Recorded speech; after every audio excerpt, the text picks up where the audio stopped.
Let's queer up education. Southern California School Board puts LGBTQ+ students at risk by requiring teachers to out students.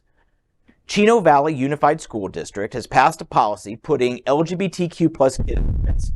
It requires the Southern California School District to notify parents if the child asks to be identified or treated as a gender different from the one they were assigned at birth, or if their child wishes to play on sports teams or use facilities that don't align with the gender on their birth certificate. It also requires the district to notify parents if their child appears suicidal. The board adopted the new provision by a 4-1 vote.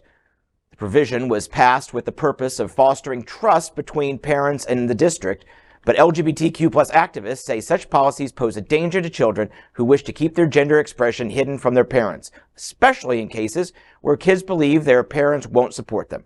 Studies have long shown that familial rejection increases the odds that transgender and non-binary people will attempt suicide, misuse drugs, or suffer abuse at the hands of their parents, including being kicked off out of their homes.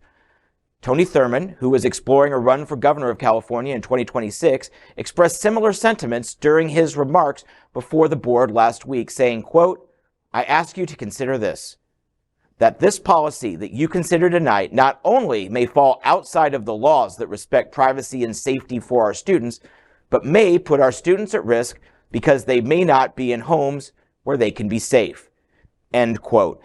And 2 points. First off, you have to report if the child is showing different gender characteristics or tendencies.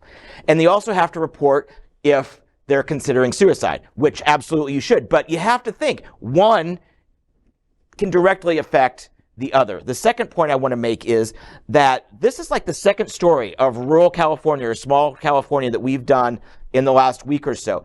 And it's beginning to sort of, in my mind, I start to see a trend. These small little dots of virulently red school districts and towns are starting to put their muscle behind these things to bolster the Republican Party, which is essentially dead in California. Their senator, their two choices for senator in the next election will probably both be Democrats. That's how far down the Republican Party is. So if they can start to rally some sort of a base in these small towns, interior California, apparently that's going to be the road back for the California Republican Party. And once again, our trans youth are the stepping stones, bearing the brunt on our shoulders of their political Can I be rise. a contrarian a moment for the conversation at our table?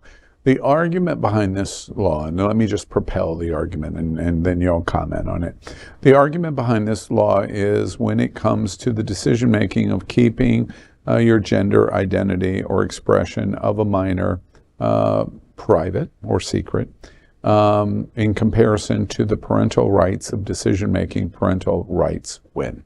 And that's the premise of this law. That was the Chino's school district rules in that way. Some others are ruling on that way. Obviously, we're familiar with it in Florida because it's the mantra Bible for DeSantis and the radical supermajority in Tallahassee. What do y'all think about that? That parental rights should win over minors' decision-making on gender expression? Well, as a parent, I don't think that parental rights should always win, hands down. I think it should be, there are certainly things that as a parent I would like to know before it happens at school. Like my 3-year-old is going to be doing an active shooter drill. I would have really liked to know that before it happened. But that wasn't asked. That was not even explained to us. My child told me about it. So I think for a lot of students, school is a safe place, especially if they don't or it should be. It can be, yeah. It's often not. It's often a lot of bullying from peers. But people have a different self that they project in different environments. It's not anything strange. Maybe they're more comfortable at home. Maybe they're more comfortable at school. And if they're not out to their parents, if their parents don't already know, there's a reason for that. So I think this comes down to parental control, and that's when you decide to have a child, that's an individual. It's not a carbon copy, it's not a clone, and it's not a piece of property for you. They're their own person, and I think that's something a lot of these conversations are really missing, is that this is an individual. Yeah. But at least they're not making it illegal. Like it's still legal for these kids to be themselves at school. They're just going to be outed. And not that I think that is, it's not necessarily the route I would have taken. I was outed to my parents when I was in high school, and we were very religious, and it did end up with me living out of my car, homeless, graduating high school, living by myself. It was not easy, and it has affected me my entire life. I have the luxury of being a white male. I can't imagine for anybody else what they're going to feel. Actually, I can imagine. I see it in our organization, and it's hard. They're 10.8 times more likely to commit suicide than their cisgender counterparts. They don't have the development in their prefrontal cortex to understand what they're going through and the hormones and the emotions, and they don't have anybody to talk to. Now they don't have a safe space to go. So where do we tell our kids to go? But I will give them this. At least you're in Florida, not in Florida. At least you're in California, not in Florida. Yeah. Well, you speaking of like how you were outed to your parents, like I was really bullied growing up, and my parents knew it, but when they would ask what the kids are saying, I was like terrified to say, like, that they were calling me gay and sissy, because I knew that at home that wouldn't be acceptable. So it was one of those things where, my parents were there and they were concerned about the bullying, but I was afraid for them to know why I was being bullied, because it's a different world. And, maybe, hopefully parents are more open, but, we're talking, I don't want to give away my age, but we're talking like the 70s. So, that topic was taboo. You just didn't talk about it with your parents. And so I can't even imagine if there's parents like that and the school, calls and makes them aware. Like in your case, you were made homeless. Yeah. It can be crucial.